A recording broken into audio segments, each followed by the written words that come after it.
continuidade à nossa conversa sobre os estudantes com deficiência, hoje eu gostaria de conversar um pouquinho com vocês sobre os estudantes com deficiência auditiva e também dos estudantes com surdez.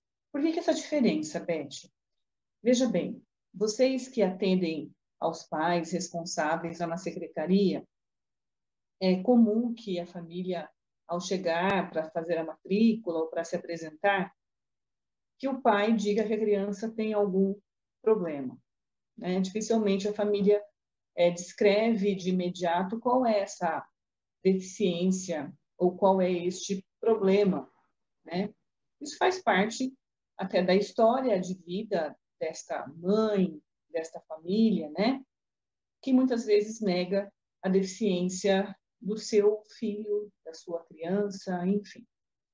Então, no momento em que você vai atender a um estudante no balcão da secretaria, a princípio, quando o responsável se referir ao estudante, você precisa prestar atenção. Se eu vou usar a palavra mãe, tá? Mas a gente sabe que nem sempre é a mãe, às vezes é o pai, às vezes é o responsável, o tio, o responsável legal. Você precisa perceber qual é o termo usado por essa família ao se referir à criança. Se você perceber que ela fala que a criança tem uma deficiência auditiva, é assim que você vai conversar com ela durante todo o tempo. Porque é comum que as famílias de crianças surdas, que ainda não estão envolvidas com as comunidades surdas, não têm ainda o envolvimento mesmo com os surdos, usem sempre a expressão deficiência auditiva. Bom, você vai respeitar o termo usado por aquela família. Então, você vai dizer, ok, ele tem uma deficiência auditiva, a senhora tem uma audiometria? Audiometria é o exame que constata a perda auditiva da pessoa, né? A senhora tem uma audiometria do seu filho? Agora, se for um aluno maior, um adolescente, você também vai observar, mas é mais comum que esse responsável se refira à pessoa como surdo. Para alguns que não estão habituados a falar sobre surdez, soa como pejorativo, né? Parece que você está usando uma expressão ofensiva. Não tenha medo de usar a expressão surdo, porque é comum nas comunidades surdas eles se chamarem, né, ou se identificarem como pessoas surdas. Mas hoje eu não vou falar sobre essas questões, ok? Seria uma aula praticamente de mais de 1 hora, com certeza. Então, para você, agente de organização ou gerente de organização escolar, quando for falar com o responsável, você fica ligado se aquela família usa a expressão deficiente auditivo, se ela usa a expressão surdo, e às vezes não usa nenhuma coisa nem outra. Usa a expressão a criança tem um problema, né? Até você entender que esse problema é uma perda auditiva, demora um tempo, né? Bom, a partir daí, você de posse dessa audiometria, você vai tentar, logicamente, né, com a nossa limitação, ler o que está escrito ali.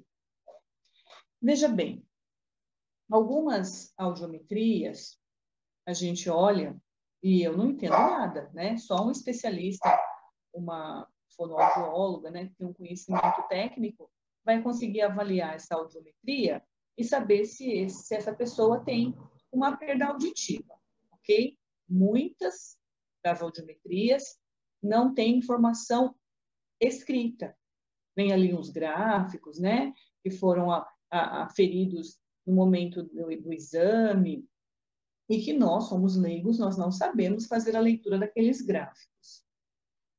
Algumas audiometrias eu já peguei, e lá no rodapé tem uma observação, né? Perda auditiva, bilateral, profunda, moderada ou leve. Aí, como está escrito isso, né, a gente entende que essa pessoa tem, de fato, uma surdez ou uma perda auditiva. Mas muitas vezes não vem. De acordo com o decreto é o decreto 3.298, de 99, é um decreto federal, e também com o decreto 5.296, de 2004, a pessoa ela é considerada surda ou deficiente auditiva quando ela tem uma perda auditiva bilateral igual ou acima de 41 decibéis. Eu estou dizendo isso para vocês só a título de informação mesmo. De onde eu tirei essa informação? Lá daquela instrução que eu citei no vídeo sobre deficiência visual. É a instrução CEGEB de 14 de janeiro de 2015, ok? Bom, você pode procurar no Google, você vai encontrar essa definição nesta instrução CEGEB que eu acabei de citar e vou citar em todos os vídeos. Bom, a partir daí, você tem uma audiometria na mão, o responsável já fez uma referência de que essa criança precisa de um atendimento especializado, ela pode ou não, na matrícula, falar, olha, eu quero que meu filho tenha um interlocutor de Libras ou intérprete de Libras. Ela pode ou não falar. E você vai perguntar, né? Da escola onde ele veio, ele era atendido lá com intérprete de Libras? E na prefeitura eles falam intérprete de Libras. No estado, interlocutor de Libras, né? Aí você vai fazer essa conversa para saber se essa mãe já é uma pessoa que entende que seu filho precisa de um apoio na comunicação dentro da sala de aula. Se você não conseguir muita informação, claro, você vai fazer ali a matrícula, independente de ter audiometria ou não, e vai fazer a conversa com o seu coordenador, para que ele converse ou comigo, ou com a Reni, ou com a Rogata, para saber como abordar essa família e entender melhor a deficiência dessa criança. Se essa mãe te informar que a criança já era atendida por interlocutor de Libras ou por intérprete, ótimo, você tem um exame, aquele exame ele está claro, né, que diz que a criança tem uma perda auditiva, e você tem a informação da mãe de que ele precisa de um apoio em sala de aula. A primeira coisa, se você já tem um estudante surdo matriculado na escola, naquela série ano, que esse novo aluno, né, será matriculado, você vai colocar os dois na mesma turma. Tá? Isso está na resolução 38, ou 8, a 38 é a anterior, a 38 é a de 2009. A legislação atual que regulamenta o papel do interlocutor de Libras, né, a atribuição do interlocutor de Libras, é a resolução 8 de 2016. Você vai colocar os estudantes na mesma sala, porque nessa resolução diz que o diretor é quem vai fazer a organização, vai racionalizar, essa é a expressão usada, racionalizar as matrículas, para você colocar 2 ou 3 ou 4 estudantes surdos na mesma turma. Para quê? Só para poder ter um professor intérprete atuando? Não. Também para que eles possam conviver, para que eles possam interagir. Aquele surdo que não tem ainda o conhecimento da Libras, ele pode adquirir a língua com o colega, né? Então, é importante que eles também tenham uma convivência com o seu par, aquele com quem ele se identifica. Tá bom? Então, até 4 estudantes surdos na mesma turma. Aí vocês vão dizer, Beth, é possível que isso ocorra já? Né? Já aconteceu? Já. Nós já tivemos até 5 estudantes na Escola Sebastião Pereira Vidal. Tá bom? E aí, o próximo passo é você informar a comissão de atribuição ou enviar um ofício para mim ou para a Reni, e a gente vai fazer atribuição de aula para esse professor interlocutor de Libras. Bom, resolvido o problema, então, temos o estudante matriculado, temos já o professor interlocutor de Libras que está dando o apoio em relação à comunicação em sala de aula, não há mais nada a ser feito. Não, pelo contrário. Nós não chegamos ainda na fase do atendimento especializado, porque são 2 serviços distintos. Eu vou até aproveitar essa oportunidade para deixar claro para vocês, gerentes que estão aí me ouvindo, diretor de escola, que o professor interlocutor de Libras, ele não é da educação especial, tá? O professor interlocutor de Libras, ele é contratado lá no campo aula né? O contrato dele é um contrato no campo aula, assim como os professores das demais disciplinas. Ele não é contratado da educação especial. O campo de atuação dele não é educação especial. Então, por isso que eu sempre faço muita questão de separar isso. O professor da sala de recursos e da itinerância, ele é da educação especial. O professor interlocutor de Libras, ele é do campo aula. Ele atua no horário regular, dentro da sala do estudante, inclusive nas aulas de educação física, se for aluno do noturno, e ele está ali para fazer o apoio na comunicação, tá? Então, vamos separar isso muito bem. Toda vez que eu falar com vocês, olha, o professor da educação especial, eu não estou falando do interlocutor de Libras. Olha, chegou uma convocação para a educação especial, não é para o interlocutor de Libras, ok? Bom, mas a pessoa que tem formação em deficiência auditiva ou em Libras, ela pode também atuar na educação especial? Pode, né? Ela não pode ter dois contratos. Se ela tem um contrato para Libras, ela vai atuar como interlocutor. Mas aquele profissional, no momento da atribuição, ele teve atribuídas aulas na sala de recurso, então o contrato dele vai ser no campo da educação especial. E ele vai atuar no contraturno do ensino regular do estudante surdo. Muitas vezes, o entendimento dos gestores, né, e até mesmo de alguns professores, é se o aluno já é atendido por Libras, ele não precisa frequentar a sala de recurso. E isso não é verdade, tá? São dois serviços distintos.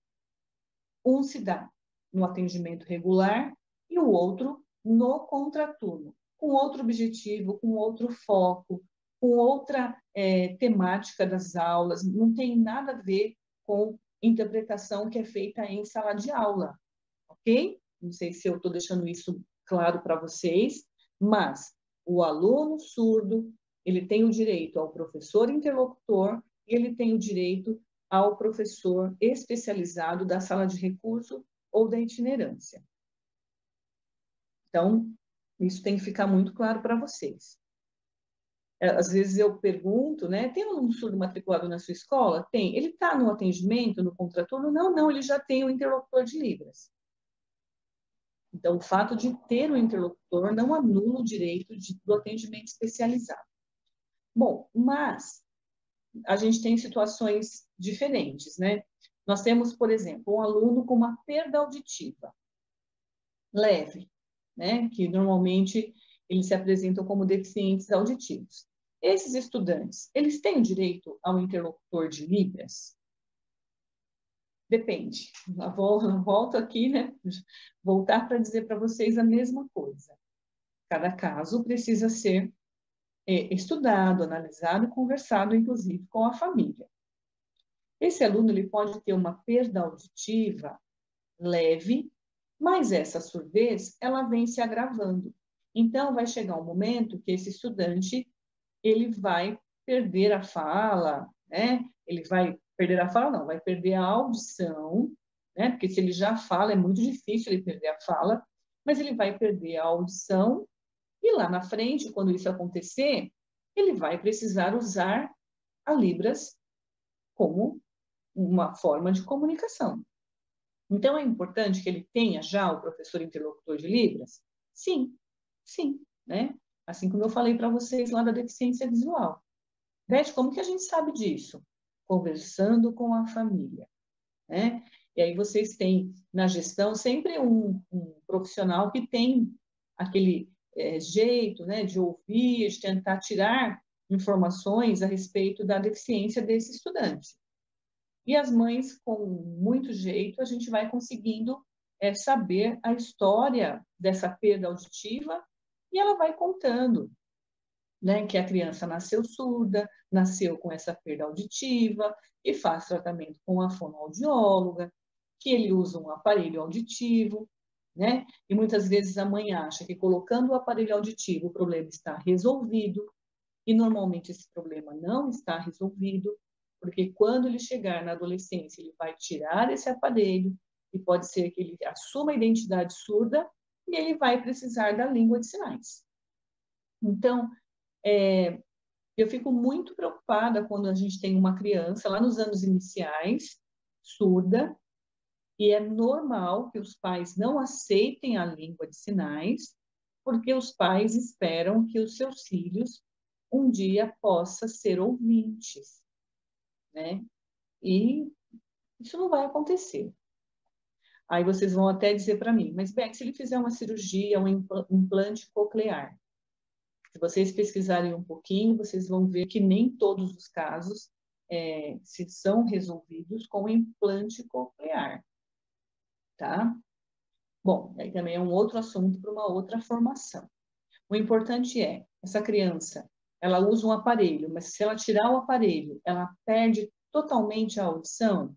É importante que ela conheça Libras? Sim, é importante.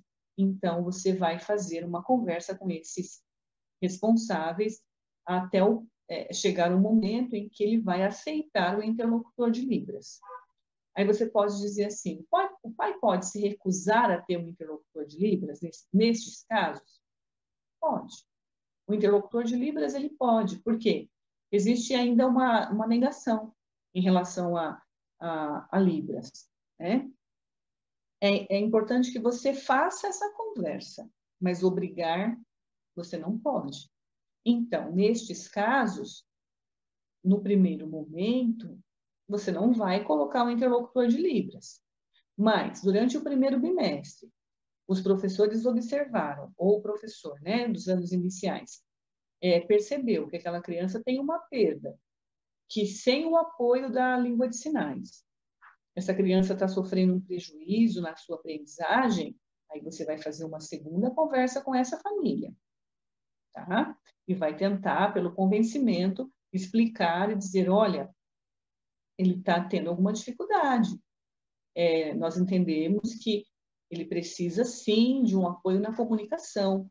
E isso é um processo, tá certo? Muitas vezes não vai acontecer do dia para a noite, não vai ser um processo rápido, mas é importante que vocês sempre tragam a família como parceira neste processo, ok? O estudante que já é surdo, com identidade surda, né? Ele já se reconhece surdo, sim, ele vai ter o direito ao professor interlocutor de Libras. Mas, Beth, mesmo que ele fale, sim, o fato dele falar não quer dizer que ele escute, tá?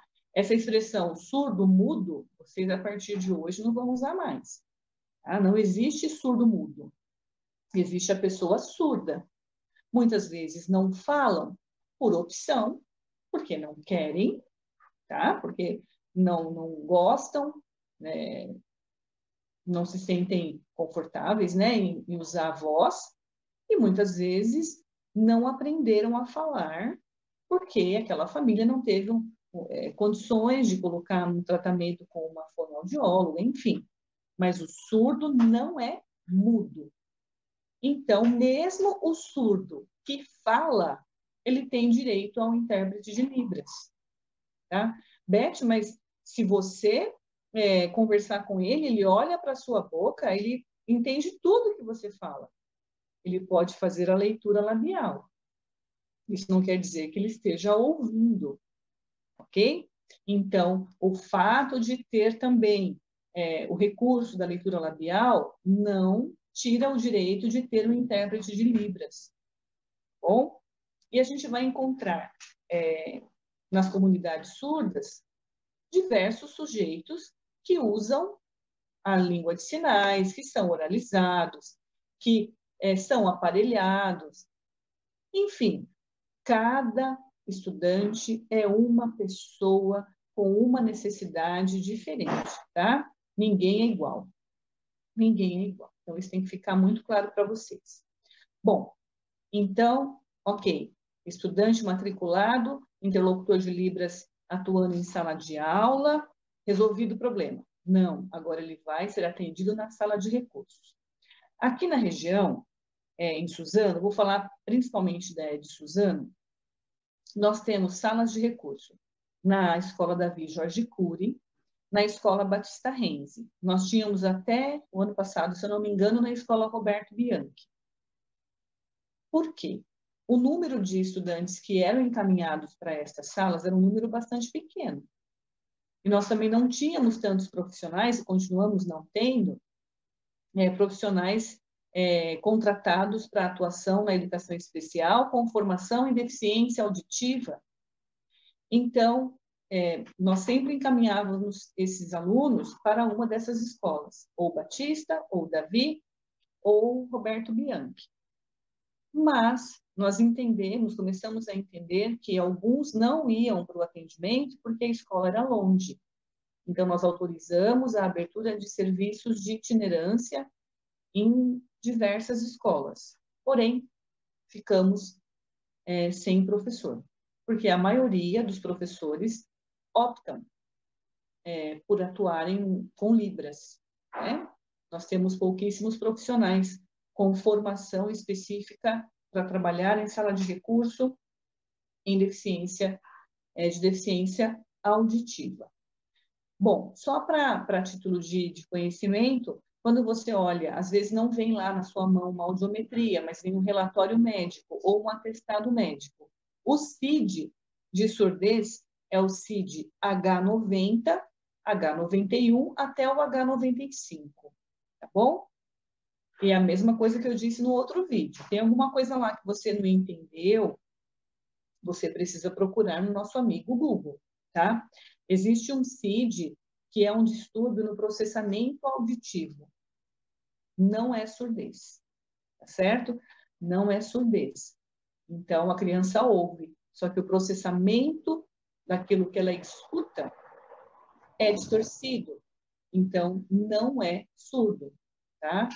Então, olha lá o CID, pesquisa no Google para ver se é realmente um CID de um estudante com laudo de surdez ou deficiência auditiva. E se não for, a gente sempre se coloca à disposição para ajudar vocês na leitura destes relatórios, laudos e atestados, enfim. Vamos lá. Quando o gerente vai colocar esse aluno lá na sede e tem que indicar a deficiência? A mesma coisa que eu expliquei lá no vídeo de deficiência visual. É importante que você coloque a surdez no grau correto. Surdez, se eu não me engano, é de leve a moderada, depois profunda, ou tem bilateral. É importante que você coloque de acordo com o documento que você tem em mãos. Se esse documento é bastante antigo, se você conseguir um laudo atualizado, você vai atualizar também lá no sistema. Lembrando que quando você atualiza, esses dados vão migrar para o censo e você vai receber as avaliações externas de acordo com a necessidade daquele estudante. Beth, mas para surdo também? Também. Nós tivemos uma versão do SAEB que a prova ela veio em libras ou com o texto com legenda. Nós também tivemos a questão do aplicador extra ou da atuação do intérprete. Então, tudo depende daquilo que você coloca na sede, tá? Então, todas as avaliações externas, quando vocês precisam aplicar, né, com o coordenador, com o aplicador, enviado pelo consórcio de aplicação, você vai garantir a este aluno o tempo adicional, o aplicador extra, o intérprete. No caso, a prova dessa versão que uma vez aconteceu, veio uma prova, ela veio num CD, e aí o aplicador tinha que colocar lá no ledor de CD, enfim. Mas é importante que você mantenha essa informação atualizada também na sede. Uma outra coisa que a Reni até pediu para que eu falasse nesse vídeo é que quando você vai matricular o aluno na sala de recurso ou na itinerância, você precisa indicar não somente os apoios que este aluno precisa, mas também o que ele vai desenvolver, quais são as habilidades que serão desenvolvidas na sala de recursos. E a Maria Leonor já também me pediu isso uma certa vez, porque o estudante ele é surdo. Quando vocês vão matricular na sala de recurso, algumas escolas, até por desconhecimento mesmo, por não ser uma área de conhecimento, né? Não é uma coisa que você faz todo dia, colocava para o surdo que ele tinha que aprender braille, né? Ele tinha que usar o reglete. Esqueci de falar do reglete ou da reglete, eu não sei agora, no outro vídeo. Então, se você não sabe o que colocar ali, você precisa perguntar para quem sabe. E quem sabe é o professor que está lá na sua escola, né? O interlocutor de Libras, ou você pode telefonar para a escola que tem a sala de recurso e perguntar: olha, eu preciso colocar esse menino aqui na sala. Quais são as habilidades que eu preciso apontar aqui no sistema para um aluno surdo? Com certeza alguma coisa relacionada à comunicação, uso da Libras, ok? A língua portuguesa geralmente tem alguma coisa relacionada à língua portuguesa como segunda língua, ok? Mas para o deficiente visual, você vai colocar que ele tem que aprender o braille. Para o surdo, você vai colocar que ele precisa aprender Libras, ok? Não pode colocar, sair clicando lá em todas as caixinhas. Ah, eu não sei, eu vou clicar tudo aqui, depois a gente vê. Tá? Então fica uma coisa assim estranha, tá? Bom, eu acho que eu já falei tudo. Eu falei da quantidade de surdos por sala, eu falei do CID, eu falei da Resolução 8 de 2016, eu falei também da audiometria. É isso, tá? Então, na área da deficiência auditiva, eu mantenho aquelas orientações que eu já falei com vocês no vídeo da deficiência visual, e agora acrescidas, né, informações acrescidas das especificidades dos estudantes com deficiência auditiva ou com surdez. Ok? Bom, por hoje é só. Eu vou gravar um próximo vídeo sobre deficiência física e também sempre com a intenção de esclarecer algumas dúvidas, né, que vocês costumam ligar para o plantão, perguntar. Então, eu achei mais fácil gravar esse vídeo sobre este tema. É isso, muito obrigada. Até o próximo vídeo, tá bom?